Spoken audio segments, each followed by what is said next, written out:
Hello students, welcome back to my YouTube channel. बेटा, हमने last lecture में promotion stage खत्म कर लिया है।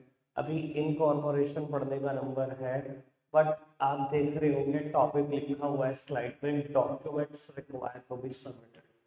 बेटा, सही मायने में इस टॉपिक का मतलब होना चाहिए document required to be submitted at the incorporation stage, कि वो डॉक्यूमेंट है जो इनकॉर्पोरेशन स्टेज पे सबमिट होते हैं। यानी कि इस टॉपिक को पढ़ लेने का मतलब है इनकॉर्पोरेशन 99% खत्म हो गया। 1% चेंज है इस टॉपिक और इनकॉर्पोरेशन में, वो जब मैं इनकॉर्पोरेशन कराऊंगा तभी समझा।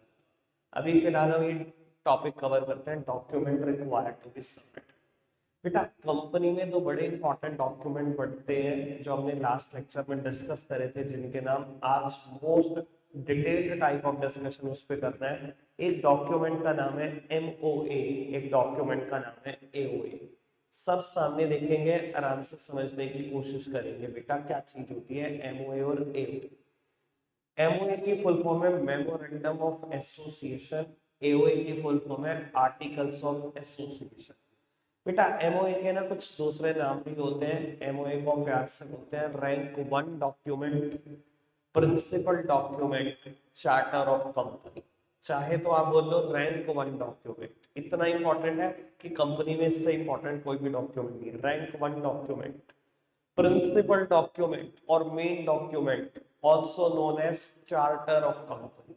इसके बिना कंपनी चल नहीं सकती। कोई भी कंपनी बिना एमओए बनाए चल ही नहीं सकते आप। एओए की बात करते हैं। बेटा, एओए के भी दूसरे नाम है। इसको आप बोल सकते हो rank two document, subsidiary document और secondary document for the company. बाबू, अगर आप एओए ना भी बनाओ तो भी कंपनी चलाई जा सकती है। कैसे? बेटा, आर्टिकल ऑफ एसोसिएशन का ना एक स्पेसिमेन कंपनीज एक्ट 2013 में ही दिया गया है। कहां पर दिया गया है? इसको बोलते हैं टेबल एफ। बाबू, अगर कोई कंपनी अपना आर्टिकल्स ऑफ एसोसिएशन नहीं बनाती तो ऐसा माना जाता है कि उसके ऊपर ऑटोमेटिकली टेबल एफ में लिखे गए सभी रूल्स एंड रेगुलेशन एप्लीकेबल हो जाएंगे। तो अगर आप रैंक टू डॉक्यूमेंट नहीं भी बनाओगे तो भी कंपनी चल सकती है। Table F of companies act 2013 में एप्लीकेबल होगी। बट बिना एमओए बनाए कंपनी चल ही नहीं सकती। समझ में आती है ये बात आपको अच्छे से?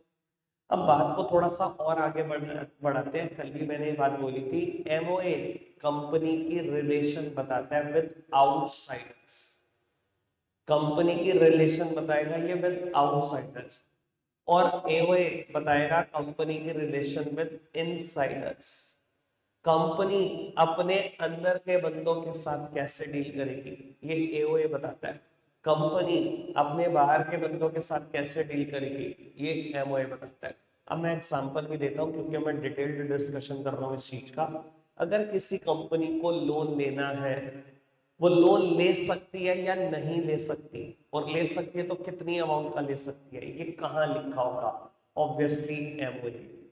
क्योंकि जो बैंकर है जिससे आप लोन लेना चाह रहे हो वो आपका आउटसाइडर है, और कंपनी किसी आउटसाइडर के साथ कैसे डील करेगी ये एमओए बताएगा।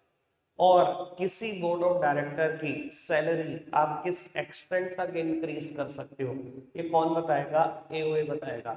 क्योंकि बोर्ड ऑफ डायरेक्टर कंपनी के इनसाइडर्स हैं। इनसाइडर के साथ डीलिंग आप कैसे करोगे, ये एओए के बताने का काम है। एमओए में और भी कुछ बातें लिखी होती हैं, कंपनी की पावर्स, कंपनी के ऑब्जेक्टिव्स, कंपनी का स्कोप ऑफ पावर, कंपनी की लिमिटेशन। ऐसी सभी बातें एमओए में लिखी होती है कि कंपनी के पास क्या क्या पावर है, कंपनी का स्कोप ऑफ पावर क्या है। देखो, जब भी आप किसी इंसान को कोई पावर देते हो हमेशा उसका मैक्सिमम स्कोप बताकर देते हो। मान लो पावर में आपने लिखा कंपनी लोन ले सकती है, तो स्कोप ऑफ पावर में क्या लिखोगे कि मैक्सिमम कितना ले सकती है। तो पावर होता है, ऑब्जेक्टिव होता है, स्कोप ऑफ पावर होता है, लिमिटेशन होता है। ऐसी बातें एमओए में लिखी होती है क्योंकि ये इंटरनल मैटर के साथ डील करता है। कुछ लोग बेटा इसको रूल्स ऑफ इंटरनल अफेयर्स भी बोलते हैं, रूल्स ऑफ इंटरनल अफेयर्स। कुछ लोग इसको ऐसा भी बोलते हैं डॉक्ट्राइन ऑफ इंडोर मैनेजमेंट, ऐसा भी बोलते हैं कुछ लोग डॉक्ट्राइन ऑफ इंडोर मैनेजमेंट। ज्यादातर पेपर में केस स्टडी इसी नाम से आएगी, डॉक्ट्राइन ऑफ इंडोर मैनेजमेंट। ध्यान रखना बेटा, कंपनी के इंटरनल अफेयर्स के साथ डील करता है, कंपनी के इंटरनल मैनेजमेंट के साथ डील करता है। तो ये है एमओए की सारी कहानी। पर मैंने एमओए के बारे में जितना बोला अभी वो पूरा नहीं हुआ। MOA is divided into 6 clauses. MOA 6 अलग अलग पार्ट में डिवाइडेड है, आपको दिखाई दे रहा होगा। फर्स्ट का नाम है द नेम क्लॉज, सेकंड का नाम है the registered office clause, then object clause, then liability clause, association clause and capital clause. 6 के बारे में जानना है, आराम से सुनते हैं, समझते हैं इस चीज को। बाबू first is the name clause. जब हमने प्रमोशन स्टेज पढ़ी थी आज से 2 वीडियो पहले, तब बेटा हमने थर्ड स्टेप में नेम अप्रूवल ली थी आरओसी से। बाबू जो आरओसी ने नाम अप्रूव करके दिया, कंपनी पूरी जिंदगी उसी नाम से जानी जाती है। ये बात लिखी जाती है एमओए के फर्स्ट क्लॉज में कि कंपनी का क्या नाम है। द नेम क्लॉज में ये बात लिखी रहती है, ये वही नाम है जो आरओसी ने अप्रूव किया था। फिर है बेटा द रजिस्टर्ड ऑफिस क्लोज। और यहाँ पर भी एक काम की बात बताऊंगा आपको बेटा, रजिस्टर्ड ऑफिस क्लोज में क्या लिखा रहता है। अभी तक ज्यादातर बच्चे ये सोच रहे होंगे रजिस्टर्ड ऑफिस क्लोज में ऑब्वियसली रजिस्टर्ड ऑफिस का एड्रेस लिखा रहता होगा। बट एक बात सोचने वाली है, अभी कंपनी रजिस्टर्ड नहीं हुई। रजिस्टर्ड मतलब इनकॉर्पोरेट नहीं हुई, अभी तो हम सेकंड स्टेप पढ़ ही रहे, इनकॉर्पोरेशन की तरफ जाइए। तो हो सकता है आपका रजिस्टर्ड ऑफिस का एड्रेस डिसाइड हो गया हो।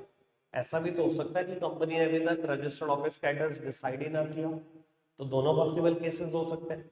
देखो अगर रजिस्टर्ड ऑफिस का एड्रेस डिसाइड हो चुका है तो भेज तो दिक्कत। अगर नहीं डिसाइड हुआ तो आप उस स्टेट का नाम बता दो जिसमें registered office propose to be situated. कम से कम इतना तो सोच ही लिया होगा ना कि किस स्टेट में रखेंगे हम रजिस्टर्ड ऑफिस। तो रजिस्टर्ड ऑफिस में अभी आप एक काम कर सकते हो, स्टेट का नाम बता सकते हो जिसमें registered office is propose to be situated. Let's suppose कि आपने सोचा कि मैं मुंबई में रखूंगा, तो स्टेट पता लग गई महाराष्ट्र। महाराष्ट्र का नाम तो लिखकर भेज सकते हो अभी रजिस्टर्ड ऑफिस में। जब कंपनी इनकॉर्पोरेट हो जाए उसके 30 दिन के अंदर अंदर एग्जैक्ट एड्रेस लिखकर दे सकते हो। ये स्टेट का नाम ही क्यों पूछा जा रहा है, मैं आपसे ये जानना चाहता हूँ। ज्यादातर टीचर आपको गाइड नहीं कर पाएंगे, बीइंग अ चार्टर्ड अकाउंटेंट ये बात बता देता हूँ। स्टेट का नाम इसलिए ही आपको बताने को कहा जा रहा है क्योंकि जितने भी आरओसी इंडिया में है वो सब स्टेट वाइज बैठते हैं, यानी कि हर स्टेट का आरओसी अलग है। आप आगे जाकर अपने सारे डॉक्यूमेंट किस रजिस्ट्रार ऑफ कंपनी को दें, इस वजह से आपसे स्टेट का नाम पूछा जाए। तो ये है लॉजिक स्टेट का नाम बताने का। द नेम क्लॉज डन है, रजिस्टर्ड ऑफिस क्लोज पर भी मैंने बात कर दी। देन आता है सबसे इंपॉर्टेंट क्लोज, ऑब्जेक्ट क्लोज। सबसे कम की बात इसमें बेटा, ऑब्जेक्ट क्लोज में आपको ये बताना होता है कि कंपनी का क्या ऑब्जेक्टिव है, किस पर्पस के लिए कंपनी बनाई गई है। और ध्यान रख लेना इसको सबसे डिटेल्ड बताना। अगर कोई बात आपने ऑब्जेक्ट क्लोज में नहीं लिखी और कल को बेटा आपको वो काम करना पड़ गया, तो बेटा एमओए के बियॉन्ड जाना इट्स अ इलीगल एक्ट। इसको टेक्निकल भाषा में बोलते हैं it is an ultra vires act. और अगर एमओए के आप बियॉन्ड चले गए तो बोर्ड ऑफ डायरेक्टर को ज्यादातर केस में जेल ही जाना पड़ता है, कोई ऑप्शन और बचता ही नहीं। समझाने के लिए बात देता हूँ। मान लो आपने अपने ऑब्जेक्टिव्स में लिखा आपको एक टेलीकम्युनिकेशन कंपनी हो, आपने लिख दिया कि हम टेलीकम्युनिकेशन सर्विसेज प्रोवाइड करने के लिए बने हैं। और लेटर ऑन 10 साल के बाद आपके हाथ कोई और प्रोजेक्ट पे रख गया, अब आप टेक्सटाइल गुड्स बनाना चाहते हो। अब ऑब्जेक्टिव्स में तो कभी आपने लिखा ही नहीं कि आप टेक्सटाइल गुड्स बनाना चाहते हो। 10 साल के बाद आपको लगता है कि अब मुझे टेक्सटाइल गुड्स बना लेने चाहिए, और अगर आपने प्रोडक्शन शुरू कर दिया तो जेल जाना पड़ेगा। इतनी खतरनाक चीज है ऑब्जेक्ट क्लॉज। ऑब्जेक्ट क्लॉज के बियॉन्ड जाना मतलब इलीगल एक्ट परफॉर्म कर देना। तो इसी वजह से most of the chartered accountant company secretary सबसे ध्यान से ऑब्जेक्ट क्लॉज लिखते हैं। ये है ऑब्जेक्ट क्लॉज की ताकत। उसके बाद आता है चौथे नंबर पर लाइबिलिटी क्लॉज। बेटा इसमें कंपनी का ही फीचर एक लाइबिलिटी आपने पढ़ा होगा चैप्टर नंबर 2 में, वही लिखा रहता है कि मेंबर्स की लाइबिलिटी लिमिटेड रहेगी to the extent of uncalled और अनपेड शेयर कैपिटल। यानी कि किसी भी मेंबर से आप उतने ही पैसे निकलवा पाओगे अगर कंपनी के ऊपर कोई लाइबिलिटी अराइज हो गई बहुत बड़ी, तब भी आप मेंबर से उतने ही पैसे निकलवा पाओगे जितने उन्होंने पे नहीं करे अभी तक, या जितने अभी तक कंपनी ने मांगे नहीं। यानी कि अनकॉल्ड और अनपेड शेयर कैपिटल ही निकलवा पाओगे, ये बात लिखी रहती है लायबिलिटी क्लॉज में।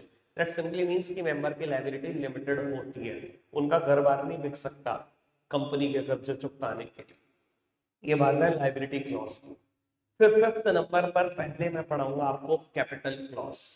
देखो इंडिया में अगर आप कोई कंपनी बना रहे हो तो आप क्या, ये बस नहीं चलेगा कभी भी कि मैं अनलिमिटेड पैसे ले लूं पब्लिक से। देखो अगर किसी भी कंपनी को अनलिमिटेड पैसे लेने की पावर दे दी जाएगी तो गली मोहल्लों में कंपनियां बनने लगेंगी, हर कोई कंपनी बनाएगा, पब्लिक को शेयर इशू करेगा, पैसे लेगा, इंडिया छोड़कर फरार हो जाएगा। तो बाबू इंडिया में जब भी कोई कंपनी बनती है कैपिटल क्लॉज में आपको ये बताता है, सेबी एक बॉडी है, इसके बारे में डिस्कशन करेंगे हम लेटर ऑन। सेबी आपको ये बताता है कि आप मैक्सिमम कितने पैसे रेस कर सकते हो from the general public. Capital clause बताता है maximum amount of capital that a company can raise from the general public. पूरी जिंदगी में भी आप कितने पैसे ले सकते हो। मान लो आपको सेबी ने परमिशन दे दी कि आप 2 करोड़ रुपए ले सकते हो, जो आप 20 लाख शेयर इशू करके 10 रुपए वाले ऐसे रेस कर सकते हो। 20 लाख शेयर 10 रुपए वाले मतलब 2 करोड़ दे सकते हो। इस कैपिटल को हम बोलते हैं ऑथोराइज्ड शेयर कैपिटल या रजिस्टर्ड शेयर कैपिटल या नॉमिनल शेयर कैपिटल। तीनों में से कुछ भी बात बोल लो सेम बात है, ये लिखा रहता है कैपिटल क्लोज। और association close is mayor a formality, it is a declaration by the board of director. बेटा ये एक डिक्लेरेशन है जो बोर्ड ऑफ डायरेक्टर देते हैं स्टैम्प पेपर पर लिखकर। क्या लिखा रहता है, कहता है this close contain the declaration by the director stating that we are the several person whose name and addresses are submitted are desirous of being formed into a company in accordance with MOA and we undertake to take qualification share। Board of director stamp paper पे एक declaration देते हैं कि हम वो लोग हैं जो अपनी मर्जी से और एमओए के हिसाब से कंपनी बनाने को तैयार है और हम फ्यूचर में क्वालिफिकेशन शेयर भी बाय कर देंगे। नीचे सभी बोर्ड ऑफ डायरेक्टर साइन कर देते हैं। It is mayor a declaration, that's it. रखते हैं आज के लिए इतना ही है प्यारे बच्चों, बस एओए हल्का सा पढ़ दो। ठीक है जी, मैं समझा चुका हूं कि एओए में सारे rules and regulation internal affair के रहते हैं, अगर नहीं भी बनाओ काम चल जाएगा, टेबल एफ के सारे रूल्स एप्लीकेबल हो जाएंगे। रेस्ट सभी डॉक्यूमेंट की बात नेक्स्ट वीडियो में करेंगे। Bye bye.